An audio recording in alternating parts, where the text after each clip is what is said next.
Ladies and gentlemen, people of all gender expressions, thank you for checking out the North Bank Media Podcast.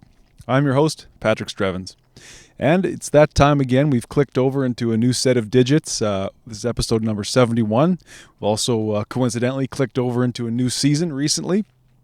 So as is tradition, at least on the numbers front, when I get to 71, 61, 51, I'm bound by some form of anxiety or neuroses or duty or tradition, routine, whatever it may be, to sit down and kind of work on some thoughts personally, just one-on-one. So I did want to open with the idea of it is a new season. It's autumn, the corn moon is waning. The harvest moon will soon be upon us, and I hope for you that this summer was fruitful and that you made it through some difficult times, or maybe things are going well for you, and that's wonderful too. I hope that your harvest is a bountiful one, whether physically, like seriously, really a harvest, or a harvest on a spiritual sense. We're coming into a time now where the light is fading. Right, we're losing daylight at a rate of about 4 minutes a day now. So. We're coming on to a dark time, but it doesn't have to be a dark time, spiritually or personally for you. If you've cultivated energy, if you've made connections, if you're animating your ideas, these are things that have certainly helped me, and maybe for you it's family, or it's friendship, or it's whatever it is that you do to sort of keep that energy, keep that light within yourself. So I just wanted to open by saying that I hope for you a bountiful harvest. I hope it was a fruitful summer, and I hope that you can find strength and continue to find strength in the coming dark times. And I mean physically, literally the dark time. I think that in a lot of ways we're on our way out of what has been a dark couple of years, reasonably or relatively, let's say, in our lifetime. So. I did want to get that across, and I do appreciate you listening, watching. It means a lot. It's not easy to always be cultivating energy and to be directing ourselves in the ways that we need to, but like the moon and like the seasons, it always comes around, and we always do get a second chance, or a third chance, or a fourth chance, or really an eternal amount of chances, you may even say. So I want to start with two things that may in some ways seem disparate, but are in fact connected with an idea that I've been working on. The first is a Bible verse from the New Testament. And I'm no biblical scholar, and I don't necessarily believe in Christianity in the sense of having made the leap of faith. But I think obviously the New Testament and the Old Testament are very complex texts and very useful in understanding ourselves and our society, where it is and where it's gone and where it's been. So this is a story in the Bible that happened. It actually is told a few times in different parts of the New Testament. Specifically, or at least one of the examples is in Matthew 22. Now, I'm not going to read the whole thing, but I will paraphrase. Essentially, the story is Jesus is sort of cornered in an alley, or he's sort of this group of men come upon him, and they say, "Well, what do you think? Should we as Jews have to pay taxes to the Roman Empire?" And they're kind of assuming he's going to say no, and then they can entrap him potentially, or he's going to say no, and then they have some reason to continue not paying their taxes. I guess I'm not complete on the specifics there, but what Jesus said was, well, taxes. What do you pay taxes with? Coin, money. Let me see this coin that you supposedly pay your taxes with, and they produce the coin, and on the coin is a picture of the emperor, right? So Jesus says, well, render therefore unto Caesar the things which are Caesar's, and render unto God the things which are God's. So this has been interpreted a lot of different ways over the years, and I think there's probably different ways that you could potentially interpret it depending on what agenda you had. So as far as my agenda here, I think this is really interesting. I guess what he's saying is, well, if you choose to live and do business in the empire, under Roman rule, and there is by that agreement, you are required to pay taxes. There's no way to get outside of that. You're in an agreement with Caesar. I mean, you're using Caesar's money, right? His picture is on the coin. The emperor's picture is on the coin. It kind of sounds like you probably owe him, and of course there. Well, I guess then how the verse or the story ends is essentially these men kind of marvel at him, and then they went away more or less satisfied to interpret it their own way. But Render unto Caesar the things which are Caesar's, and render unto God the things which are God's. And it was St. Augustine afterwards, in their interpretation of it, they said, in some ways, Jesus paid the earthly tax. He rendered unto Caesar his body when he was crucified, and he then rendered unto God his spirit. And that may be a way for Christians to look at the world. We pay our earthly tax, we do our earthly duty while we're alive, and we render that to Caesar. We give to man, we give to the earthly, we give to the rulers, the physical rulers, the political rulers, if you will, what we can, and to others, and then we give to God our soul. And this has actually been used in the past to verify like tax evasion. Or I guess it was like the Quakers for one. They said, well, if we're living outside of the system, like we're not using any of the infrastructure or anything like that. We're just happen to be here. We're not benefiting from the ruling government. So why should we pay the government if we're basically self-sufficient? I don't know too much more about that, but I just want you to keep in mind this idea of rendering to Caesar that which is Caesar's, and rendering to God that which is God. So, to me, I think what it's useful in, we talk about different ways of interpreting it and different agendas. There are different levels of analysis that we can use in our life, or to make sense of this world around us, right? So it's also very important to me, and I've spoken about this on the show before, to avoid the sin of philosophical suicide. And what is philosophical suicide? That's French writer Albert Camus, who I seem to bring up on this show every time I open my mouth. But this philosophical suicide is to imagine or suppose a rational meaning of the universe, of life, and to make decisions based on that, and to impose it, I would say, on others, right? So for him, to believe in an almighty, all-creating God would be philosophical suicide, to look at the world and to suppose that all of this is because of an answer that I can conjure up. That's philosophical suicide. So, to me, I personally cannot suppose that God is anything other than what I say it is, right? Now, I understand that's a departure from Christianity. Again, that's just what it is. It's a departure from a certain way of believing, but again, still using a certain amount of syncretism, I guess, in that, I can still see the value in different forms of religion and understanding, but to me, I depart from Christianity there when I get to define what God is. And maybe Christianity and my beliefs are the same. It's a language problem, or it's a problem of different levels of thinking as far as how are we going to narrativize what God is. But I've said before on the show, I think maybe it was the last time I sat down and did this, to me, God is something like the pursuit of the ideal self. We're looking outside of ourselves to what the ideal life, ideal world, ideal me might be, and we're going after that. And it's in that vision and in that process and that striving that we find God. You may have heard the saying, man's reach must exceed his grasp, meaning we must always be striving for something that we cannot grasp or achieve. What's a heaven for is the end of that quote. Man's reach must exceed his grasp, else what's a heaven for, right? So to me God is more, it's something more attainable because it is the process of striving. Even if you can never reach the ideal, it's that process of becoming as close to it as you can. And maybe the ideal keeps growing as you step towards it. I'm not totally sure. I've also talked about how God might be something like the oneness or the connectedness of the universe. I think Camus talked about how the universe is cold and irreconcilable.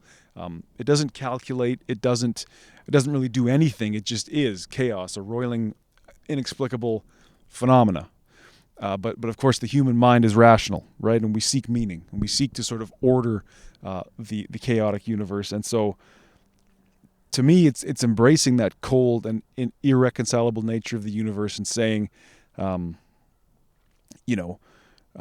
we are all one. We are all part of that. That chaos exists within me, and it's my rational mind that allows me to make sense and go forward from that. But all entities, human, animal, plants, maybe even the physical forces, the rotation of the planets, the flowing of the river, maybe in some sense that's all one. I mean, it is all one. It's useful to see it as different things because then we can choose what to do on a personal level, but at the same time, we are also, in a sense, we choose to see ourselves as a different thing when, again, as I've said before, it may not necessarily be the case. If you live your life seeing yourself as a part of the whole, or as imbued with the same force of everything around you, it can be more useful, and it can stem or can generate some compassion. So, like I said, I'm obviously departing from Christianity here, but, God may not be the Father, the Creator, who came to earth as a man, but it remains, I think, that there are discussions to be had about what is God and what is man's, right? What do we render to God and what do we render to Caesar? What different levels of analysis do we use to try and have a bigger picture of what life could be? Now, I think I chose this verse, I chose this verse specifically, I think, because the idea of rendering unto Caesar, right? That's render to the earthly, render to the earthly, pay the earthly tax, but also Caesar was the ruler, right? Where I want to go with this is I do believe that specifically there is an issue of what falls into the realm of politics and what falls into the realm of the holy, or for me, the holy and the self are actually the same thing in some ways. So, I'm aware that this notion of being one, the universe being whole, and we're all a part of the whole, and it's all just energy flowing through us, and I am the energy, I am the universe realizing itself in some sense. I realize that this kind of maybe far out or somewhat Eastern philosophy doesn't necessarily lend itself to me then saying, but there are levels of analysis. It's contradictory in some way, but I do think that as much as the universe is this roiling, chaotic mass of energy, of which I am just a small node that energy is passing through, I am just kind of roiling around with it, with far less control over it than I would like to think.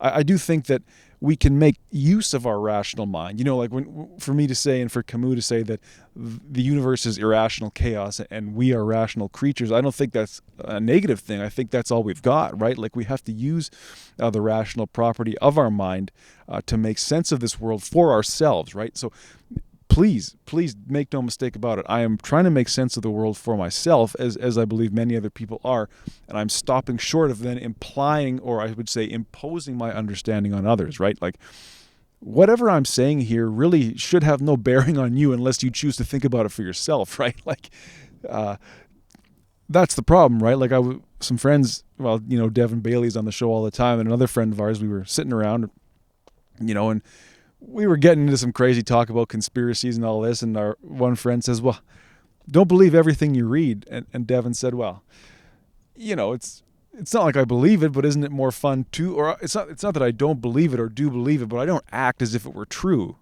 I don't make decisions based on these crazy unfounded things, but there's a magical characteristic to believing in them but not acting on them. What I'm saying is, you are by no means beholden to listen to this and then believe that it's true. You could disagree, or you could take it home and think about it. I would not want anybody to agree with what I'm saying unconditionally.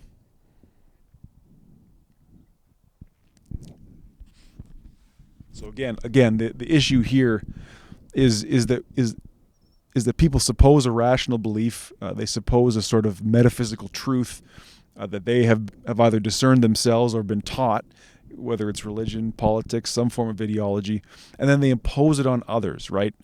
That's the problem. That's to me where the issue lies. So, speaking of forcing our understanding on others and committing like a really bloody version of philosophical suicide, and then as well rendering to God the things that are Caesar's. Now, speaking of all that, I want you to take a listen to this clip. I'm going to cut it in here. This is New York Governor Kathy Hochul. I prayed a lot to God during this time, and you know what?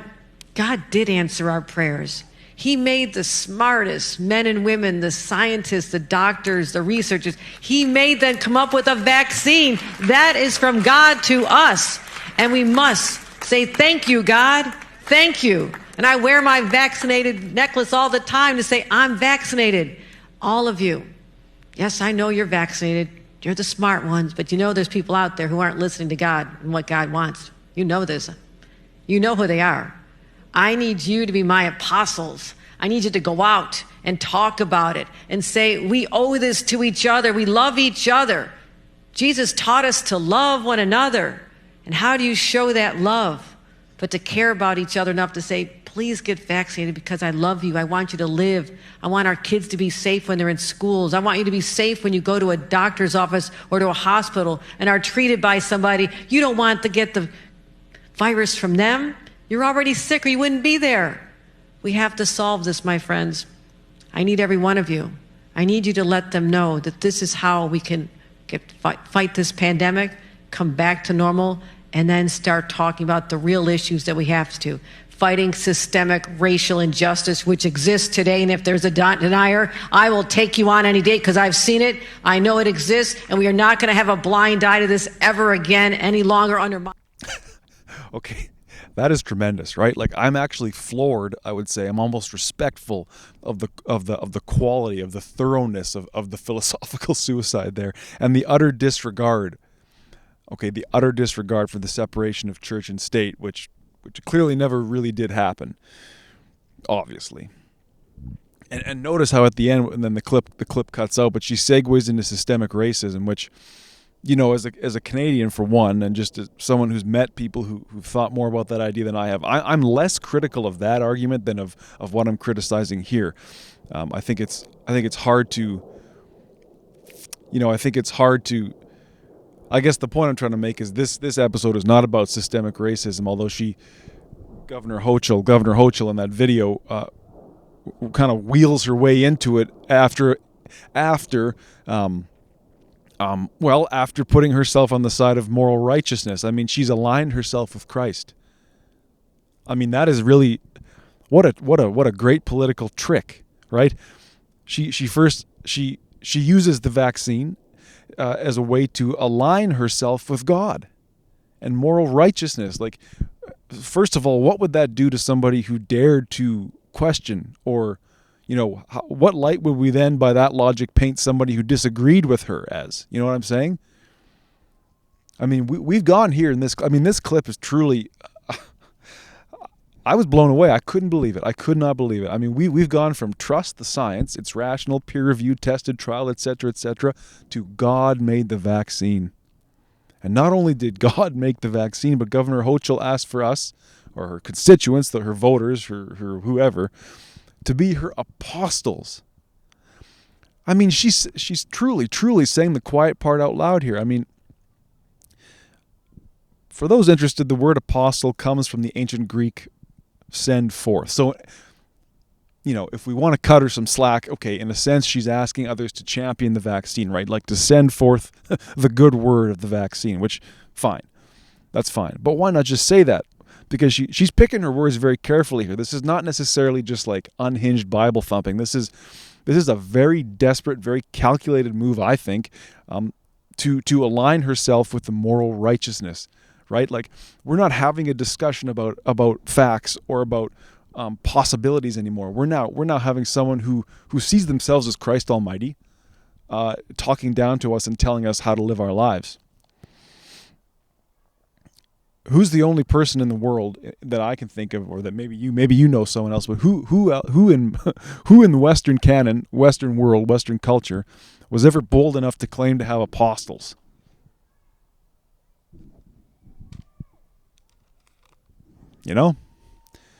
Right, so I've been racking my brain actually for a long time to try to figure out how to present this idea, and this clip from Governor Hochul, I mean, it's truly miraculous. It makes you miss Andrew Cuomo, but it's the idea that politics has become religion, right? And I don't know if that's religion has been downgraded to political, or the political has been upgraded to the religious in a secular society, but politics, at least, is now talked about, or it's dealt with in all-encompassing religious terms, and this transition, I think, really is the defining characteristic of our era. And I've been trying to trace it back, and it probably goes way further back than I'm even aware. But I mean, you could definitely see how in the last 5 or 6 years, 4 or 5 years, Donald Trump became this icon of love and hate. He became an idea, right? Like recently, the California governor, Gavin Newsom, was facing recall, and he said, this is a recall, or this is a vote on liberty, on democracy versus Trumpism. Like, Trump isn't even in the picture. anymore. And now suddenly Trumpism is something that the left or the Democrats or liberals see as they have to fight, right? It's tribalism 101, but it's truly tribal in the sense of it's a whole ism based on a single person. It's this icon worship, this hero worship. I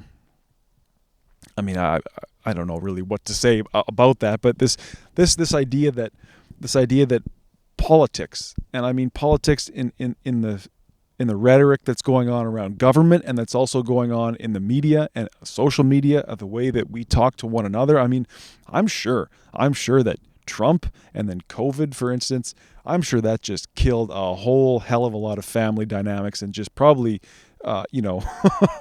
probably really ruined some people's lives because they chose to make that the issue that they fought about, and that they drew lines around things that were external to them instead of truly, trying to get to the heart of the matter, which is, ultimately a personal or psychological or spiritual issue, that has really less to do with other people. But that'd be circumstantial, I'd be guessing. But I've seen in ways in which discussion around COVID, discussion around politics has, I have generated friction between myself and my family, and we've been able to talk around it because we have healthy, good, strong rapport. But you could see how if people were less likely to budge or less likely to listen or less likely to reason and be logical, how you could really really allow that to damage your family structure, and that's the beginning of the road to hell in some ways, right? If you start to break down the family tree. What good could possibly come of that?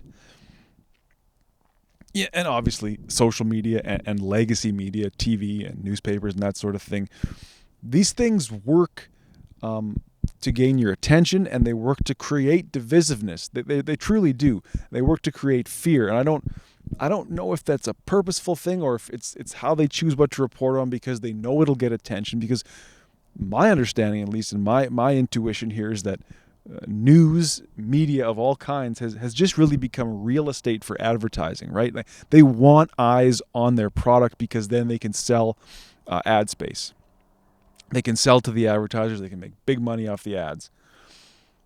I'm sure there's more to it than that, but I really do think that that's a huge part of it, right? So it's well known that people will watch and then will flock to things that are divisive, things that are tribal, things that are fear-inducing, because, well, I don't know why. That's the nature of. Is that the nature of humanity? I'm not sure, but I think a lot of what I'm saying now is in some ways tired and well known, And it again, I don't mean to straw man here. There's plenty of people who can watch the news and go on social media and listen to politicians talk and know that they're full of shit, know that they're just peddling in bullshit. And still get the information that they need to operate in the world, right? It's not like I'm probably as guilty of not doing that as anybody else at times. I don't mean to profess to be above any of this. I'm just as much in it and under it as anybody else. But I would say that these so-called institutions, let's say media, politics, social media, if not a institution, is for sure a utility, and they work against that idea of unity, right? Like I was talking about the unity of people, unity within the universe. We're all one. Well, these institutions, don't make any mistake about it, they're man-made, of course. They fuel that unity, right? They fuel that divisiveness. They actively go against that unity. So I find that pretty interesting. Just before I came out here, I saw an article, I think it was in the LA Times or something, about a scientist who's working on an artificial intelligence project, and he said, the quote, I didn't read the headline, but the lead was, the headline anyway was, it's a little bit frightening because we're essentially creating God. So don't make any mistake about it. We as a species are going to engineer our own downfall. But I think more than anything, for me at least, the pandemic, of course, the COVID pandemic in the last year and a half, and more importantly, the politicization of the response, the politicization of the reaction, the way that we split into camps on what we believed, based on what we believed, right? I believe that has revealed to me quite clearly, and to many other people, what it is to be human. First and foremost, we are meaning-seeking creatures, right? And we're rational enough in the sense that we can discern a meaning that at least works to operate day to day. I think in the face of this cold, chaotic, irreconcilable incomprehensiveness that is the universe, of which the pandemic is a wonderful sort of microcosmic example of, we humans, we search for answers, we search for causes, we search for solutions. I think in there is where we find comfort. That's the same thing I'm doing here, right?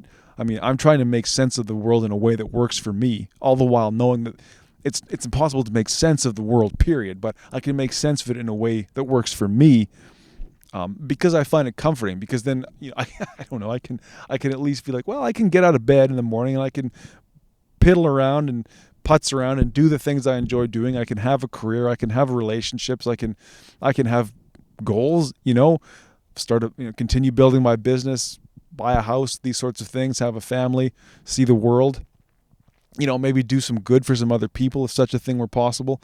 But that's kind of the bedrock, right? But at least I can sort of base that on the fact that I think I have some reason of how the universe works, at least in my noggin. I think even in the origin of the pandemic, it was immediately, you may have thought, okay, well, this is like when the mothership comes down from space and we all have to band together to fight the aliens. You might think, okay, here's a worldwide problem. We're all supposedly in this together. But immediately from the get-go, it became polarized. Partially because of Trump, of course, but it was racist in the early days to suggest that maybe this virus leaked from a lab in China. And somehow that was less racist than suggesting that Chinese people regularly eat bats, But because Donald Trump went out and said perhaps this came from a lab, and I could be getting this wrong. Honestly, I may have to fact check this, but I do recall that was put forth by Trump fairly early, before this was kind of a mainstream, at least accepted theory of the origin of COVID. And of course, if Trump says it, then 50% of the world or more is duty bound to reject it, despite evidence to the contrary. And now I'm not totally sure where it lies. The last thing I saw was, really, we still don't know where it came from. There's good evidence that it did come from a lab, but the Chinese are making it hard to get in there and do the necessary digging, and the evidence is hard to come by. So I have no idea. I don't think it really even matters. But like I said before, to me, the pandemic, despite your political stripes, has been a fascinating sort of meta study, right? Like, if you get up out of the muck and the mire of the details of COVID, this pandemic has been just a real incredible, I guess, study in humanity, right? In the state of humanity, right? Like, you see people driving in their cars alone wearing a mask. Makes zero sense. Truly, it makes no sense. You hear of people getting together in groups in the hopes of catching COVID, successfully catching COVID. Father goes to the hospital and dies. Son fights for his life in the hospital. They are able to save him. On the way, as they're wheeling him out, he calls the nurses and the healthcare workers murderers. Okay? I just read on the way over here today. Well, I wasn't reading and driving, but I read before I left the house that we have ICU units, hospitals being phoned. People are phoning and harassing the healthcare workers. I have to tell you, we give our species way too much credit. Truly, we do. I do think, too, that maybe that's why we uplift people that we view as heroic, because we, in some sense, know that we are pretty shitty. As a species, we're pretty shitty people. We have the capability to be very evil, very stupid, very fearful, very vengeful. It's not that we've lost the plot. I think it's that the plot is the problem, right? Like, a monstrous global event cannot be adequately put into a narrative. And so what do we end up with? Tribalism. Pick a side. We don't truly know what the fuck's going on. Pick a side.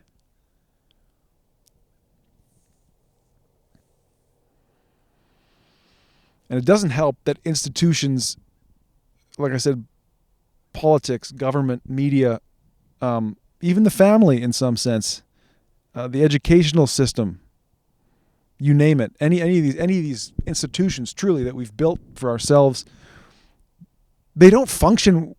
Well, they certainly don't function with our best interests in mind, I don't think, and they definitely don't have unity in mind, right? Like politicians, producers, mouthpieces of all shapes and sizes don't stay in their goddamn rhetorical lane. What do I mean by that? A lot of them come out and claim to have all the answers. They render unto God what is Caesar's. Okay? They give it all to the earthly. And if they would just show some humility, accept that they don't have the answers, throw up their hands and say, this is chaos, but here's what we're going to do to try and get through it. Then maybe we could all pull together. If they said, you know what, the universe is chaos, the universe is meaningless, the pandemic is completely out of control, we don't know where it came from, we're lucky that it doesn't kill people at too crazy a rate, but we're overwhelmed still. At least in Alberta, we're fucked. If they would just admit that and then say, we don't have all the answers, but here are some things that logically we could do. Then, and maybe if the media would stop stoking the fires of fear, and then maybe people could calm down and see logically. They don't have to wear a fucking mask in the car, and maybe you don't have to mask kids in school. I don't know, but maybe you should think for sure about air filtration. I don't know. I don't have all the answers. I would never pretend to. But I think the utter gall of a politician to align themselves or present themselves as Christ, and this ongoing moral grandstanding of many, many people claiming that they know best because of science, which, by the way, science is not anything like religion, even though in some senses science has become the new religion, right? Like, science changes based on evidence. But this ongoing moral grandstanding, as if you thought of these ideas yourself. And again, the gall of a politician to essentially present themselves as Christ. I mean, it's shocking, but it's really not at all surprising, I suppose.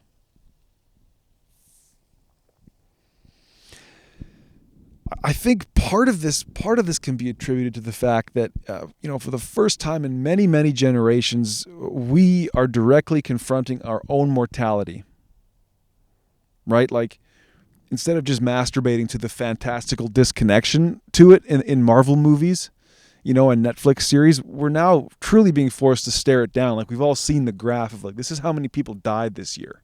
Here's a big wave of when people died this year. Oh, by the way, the hospital's full and people with brain tumors can't get surgery. Okay, I get it that it's dark.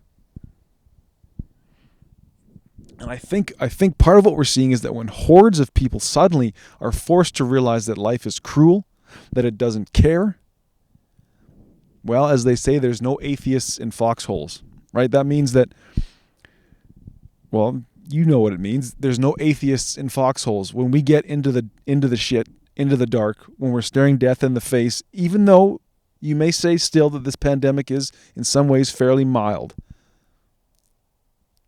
compared to what it could be. We need a language, we need a religious language to make sense of it.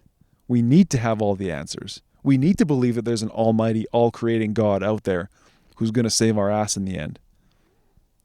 But it seems to me that a lot of people have rejected the old God of love, and there's a new God now of power and control. And that power and control is an earthly, Caesarian, if you will, trait. And we're paying. We think sometimes we're paying God, and really, we're giving too much to the earthly realm. Too much credit, too much control, too much power occurs external to us. When, if more people could look inside, as I said before, then maybe the revolution could begin. But I don't see it. I really don't. So I would say that one of the more, I guess, intriguing aspects, as I was saying, looking at COVID, is from sort of a meta level. It has been this uptick since the vaccines have rolled out. There's been this uptick in unity, I would say, truly. Not necessarily the kind of unity I've been preaching up till now, but there's this sense of, you've seen it, people who are vaccinated urging people who aren't vaccinated to do so, to get vaccinated, right? I think in some ways it does fly in the face of what I said, because you could see it as compassion. You could. But really, I just think it's more divisiveness, right? Like, you still have the camps playing out. You still have two groups of people, and now one is going to suppose they have all the answers and impose on another person a set of actions or a course of action because of a meaning that they themselves supposedly have come to on their own, but likely have just been sort of talked down to. And again, I'll be completely honest. I am vaccinated. I believe that and everybody has the right to be vaccinated if they feel they should be. I took a look at the way the wind was blowing. I didn't see a future for my career without it. On a health level, the risk was small enough that I took it. The risk to becoming infected and seriously maimed or injured by COVID was also low. But I did what I felt I had to do. That being said, I am not in favor of mandated vaccines. I'm not in favor of people being coerced into getting vaccinated. And nor am I in favor of people disclosing their vaccination status to others if they don't feel they have to.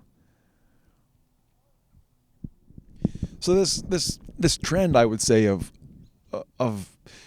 what could be disguised as compassion, but urging other people to get vaccinated, I don't think it's compassion, though. I don't think it's true unity. I still think it's an extension of the tribalism. It's that religious sort of preaching, proselytizing, supposing the understanding, supposing their own personal understanding of the world, and then imposing it on others. I mean, that's the whole issue, right? I think it's more truly about control and power. I had a really interesting conversation with Jordan Peterson and a guy that I cannot remember his name now, but they spoke about this idea of philosophia, philosophy, the love of knowledge, and philonikeia, which is the love of victory. I think that's a huge. I think we're in an arena now where the love of victory far outweighs the love of knowledge. Again, I need to be quite honest. I am straw manning here. I'm constructing a sort of liberal leftist monster, and then a conspiratorial anti-vaxxer monster, which maybe that's part of the problem too, right? Like, I have to create a narrative to get these points across, but even in doing so, the narrative doesn't quite do it justice. I think the entire thing is chaotic, and sure, there are trends, and sure, there's data that help us make sense of what's going on, but at some point I do, and maybe after this, or maybe I'll do it right now, I'll throw up my hands and say, I don't really have any answers. I'm just kind of working on things that I'm seeing. And that, in a sense, that's freeing, when you just, in a way, roll over and just sort of show your belly to the big chaotic monster that lurks above us, and just know that all I'm trying to do is check some boxes and make sense of some things that work for me, at least so I can keep moving forward and fill up my time on this podcast and get to 100 episodes by the end of the year and then quit. No, I'm not going to quit. I might quit. We'll see. But it's a hard one to reconcile. It's a hard one to reconcile because the common argument that you hear is, well, the vast majority of people in the hospital, especially in Alberta, are unvaccinated. And, they use up. Someone takes up a bed that didn't necessarily have to be there, if that is true, if that is the case. And thereby preventing someone who needs the care from getting what they need. But oftentimes this argument is phrased as, well, somebody unvaccinated with COVID is taking up a bed that somebody I know could have been in there and needed and get the care that they needed. Somebody I know didn't get the care they needed because of somebody else. It's very rarely, hey, you should get vaccinated, because there's plenty of vaccinated people who are choking for air and getting their lungs suctioned out on a daily basis and probably aren't going to make it. And if they're on a ventilator, then it's probably over. It's rarely a sort of hard-hitting compassion like that, if you will. It's usually, well, some unvaccinated asshole is preventing somebody I know from having what they need. That just sounds like an extension of tribalism, doesn't it? Right? Like, there really is, and there always has been, and there always will be, this process of othering. I recently saw, this may have, I can't vouch that this was actually true, but I saw a screenshot for a Facebook group that had like 5,000 people, and it was called Shit That Plague Rats Say. And plague rats is a derogatory slur, I guess, for the unvaccinated. But by the way, we do now know, especially the Delta variant, that this virus can spread vaccine or no vaccine. Just on my, again, too much time on Twitter today, I think, but it seems to be helping. With the Delta variant, again, I will hopefully go back and post a link, or you can fact check this for yourself. When it comes to the Delta variant, vaccinated, unvaccinated, symptomatic, asymptomatic, no difference in the viral load in the body. Okay, so we're all plague rats. Remember that. Now, I said this, what I'm about to say, I said this on the podcast with Jeff Marin last week, and I heard myself say it after, and I was like, ugh, I don't know. So I throw myself at the mercy of other people here. In a time of sickness, how can we blame the sick? Or how can we at least, let's say, solely blame the sick? I realize that there's plenty of good information, all the information one would need about the vaccines out there to make that decision for yourself to get it, especially if you're at risk, I suppose. If you put yourself into spots where you're likely to transmit, or I would say catch the disease. But there's plenty of disinformation about vaccines. Surely plenty of it isn't true. But we cannot say that these things are 100% without risk. Nothing in this life is without risk, right? So we know there's heart conditions. We know that there's obviously breakthrough cases. These are not the magic bullet. These are not the sort of Deus ex machina, meaning the God in the machine. Is that the God in the machine? No. Deus ex machina, the God that comes down from on high and just sort of fixes everything at the end of the play. I don't know what machina is. Deus ex machina. But it's this idea that there could be this all-consuming, all-saving phenomena that comes down and just fixes it. The vaccines are not that. Let's be quite clear about that. Again, vaccinated. Truly believe that people should get vaccinated if they feel that they want to. Also believe that people don't want to get vaccinated, they shouldn't have to. Although I would say, again, not in favor of mandated vaccines. I really don't like this vaccine passport thing because of the precedent that it sets. What next, right? But I would say in this life, you make your choice, you assume the risk. There is no, again, it's the same thing. People want to say, oh, well, I shouldn't have to get vaccinated and I should continue to live my life the way I want. Life doesn't work that way. Nobody really gives a fuck. The universe doesn't give a fuck. It's going to keep on rolling and you make the decision. You play the game, right? And if you're so caught up in your own freedoms, what the hell are you doing with those freedoms to make this world a better place, I would ask, besides bitching about it? So what I was saying earlier before I came unhinged was that in a time of sickness, how can we blame the sick? Truly. It's a question I'm asking. And I understand that, well, okay, a huge majority of people in the hospital are unvaccinated. We could be more or less out of this mess if everybody was vaccinated. Probably that's true. I think probably there'd still be plenty of people in the hospital with this disease, vaccinated or not. Again, that's an unfounded claim that just came out of my head that I may not even believe. But Man, I saw this. I should have saved this and posted it, but it was a clip from an Israeli TV show that just talked about, I mean, Israel has kind of become the sort of, I don't know, lightning rod or whatever you want to say for a huge amount of the population is vaccinated, and case counts or something. I'm not even going to say this because I don't know the detail, so forget it. How can we solely blame the sick in a time of sickness, okay?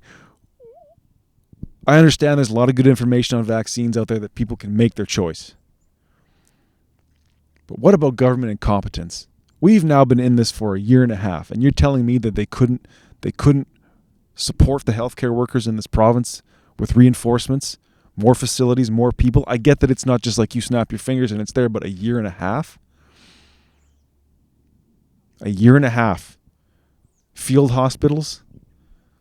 That is that a thing? Could we have done that? And I understand that an ICU bed is not just a bed. It requires labor. It requires a person, specialized knowledge and care for the person who's ill. But I really have a hard time believing that we can just say, well, the healthcare workers are doing the best they can, which I'm sure they are, given what they've got and given where we're at.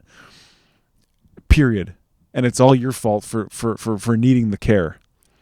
I really think that the distrust that institutions like media and politicians have built up over the last year, or over the last 4,000 years, how about, and government incompetence, we have to blame. There has to be blame placed in a lot of ways here, right? Like, and again, that's all I can say. There's too much chaos. There's too much to reconcile. But you cannot solely place the blame on the sick in a time of sickness. You cannot.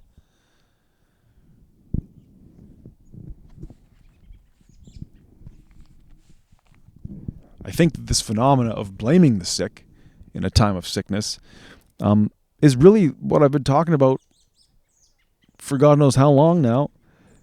That old familiar tribal comfort. If I can objectify someone or a whole class of people, if I can formulate them in my mind as the object of ire, right? The object of my ire, the reason for this curse, if I can cast them as the sinners, I can feel all right about myself. It's not compassion. It's not unity. It's tribalism and it's divisiveness. And again, I don't expect this to ever go away. I'm just saying this is what I'm observing. I think most of all, we're privileging division and conflict over unity. Okay, we're privileging division and conflict over unity and oneness. This could have been, but it never was going to be, but it could have been a time where we could have all pulled together and seen things the same way, but that is actually impossible. Truly.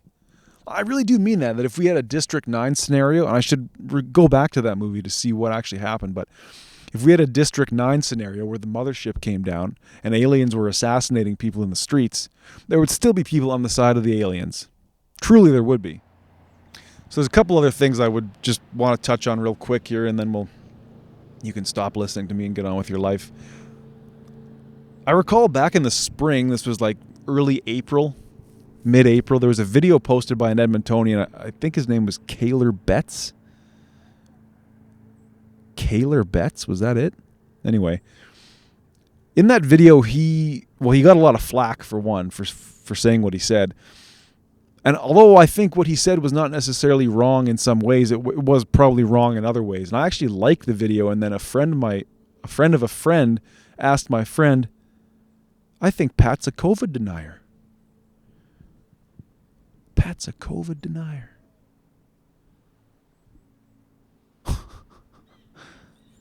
But he got a lot of flack on that video because he made the same problem. He made the same, I guess, rhetorical mistake that Joe Rogan made around the same time, was when he conflated immune health and general well-being and healthy lifestyle choices with a cure for COVID rather than a prevention. At least that's how I saw it. I could be getting it wrong, but I think it leads me to this point, which is it's a shame that this last year and a half has not been a global revolution in personal health. Maybe it has. I mean, circumstantially, I know a few people who have vastly improved their health. I just saw a guy that I hadn't seen since literally I walked out of my job March 11, 2020, and they said, you're done. You're not coming back. I walked in there for the first time just the other day, a year and a half later. Guy looked incredible. Lost a ton of weight, keeping fit. I know a bunch of people like my parents' age, boomer ages, who've lost a ton of weight. Even an uncle of mine who's like, must be in his 70s, ex-uncle, whatever, lost a ton of weight, quit smoking.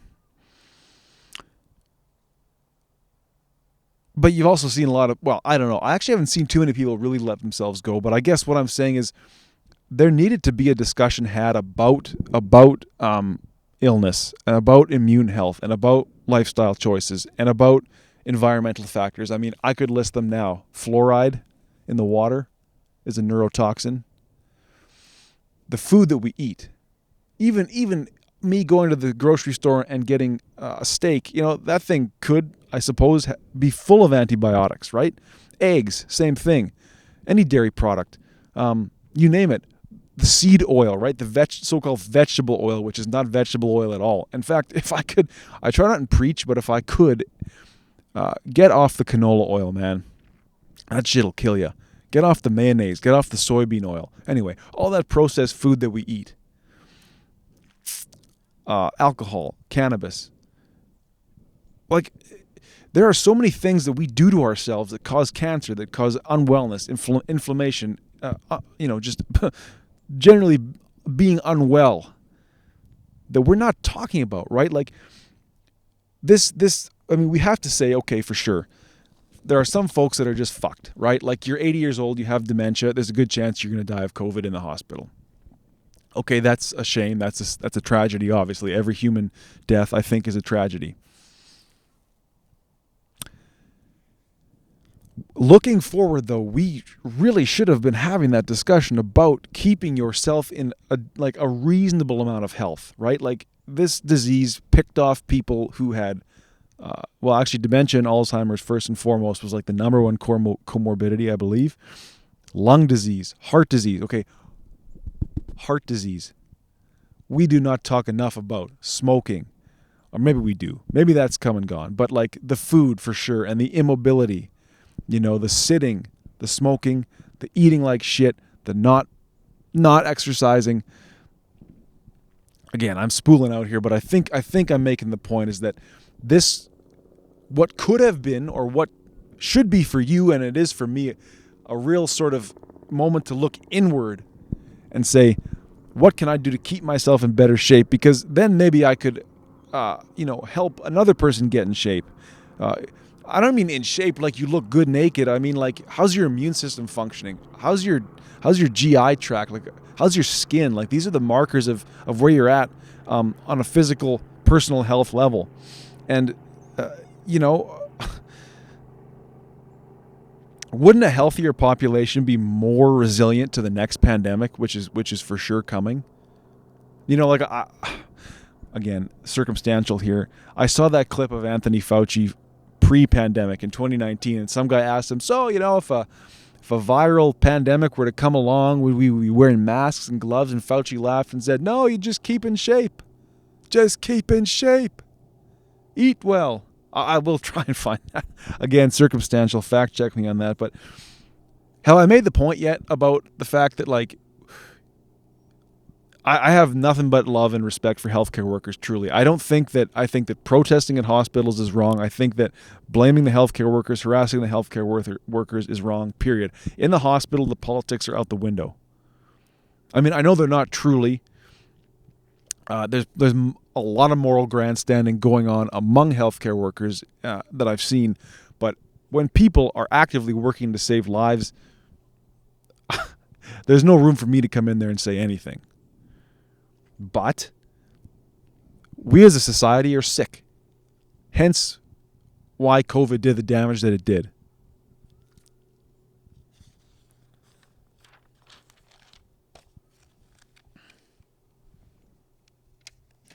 I try not to get caught up in questions of who's right and who's wrong. I really do believe that everybody should read The Plague by Albert Camus. I think there's some really interesting things in there that he does, but first and foremost, the plague for him in that book, like literally there's a resurgence of the bubonic plague and a whole town goes into quarantine. true quarantine, like no one gets in, no one gets out. The plague became a device, like a literary device that Camus used to discuss or to sort of expose to us the cold, irreconcilable chaos, the meaningless of the universe, which can rise up and strike at any time and then ebb away just like it came. And it's a reminder that our own lives are truly fleeting. So I think in some ways, it's a waste of your time to get caught up in who's right and who's wrong and what tribe am I on when you're not looking inside at your own personal and spiritual well-being. You know, this human love of control and victory and being right, it'll never subside. But on an individual level, perhaps we can spot in ourselves these times when we're tending away from what's working and what's compassionate and where the energy is flowing through us. And where we're being a sort of stopper in that flow, you know, on a small tribal level, maybe we can have meaningful, compassionate interactions despite differing beliefs. But make no mistake about it, I do believe this government, corporate media, politicians, corporations, by design, they are institutions of control, of growth, of attention, and of power. Okay? Government, media, politicians, and corporations are by design institutions of control. I make use of all of them. I'm not going to lie. Control, growth, and attention. That's what these things live off of. Power over you. Maybe you can rein a little bit of that in if you give a little less to these giant machines, right? The big, gigantic corporate and capitalist world requires one thing to function: human energy. We all are bound to give a little bit. Some of us give our whole lives and get nothing in return. If you can limit or regulate how much you give, maybe that's a start, you know? Feed that energy back into yourself. Exercise, meditation, self-care, being a father, being a mother, being an aunt, being an uncle, you know, building a legacy, building a family tree, building a goddamn house. I don't know. Do something for yourself. Do something for those around you. Feed that energy back into yourself and see how far you can go. Feed that energy that you would normally give to an institution if you can help it, and see how far you can go.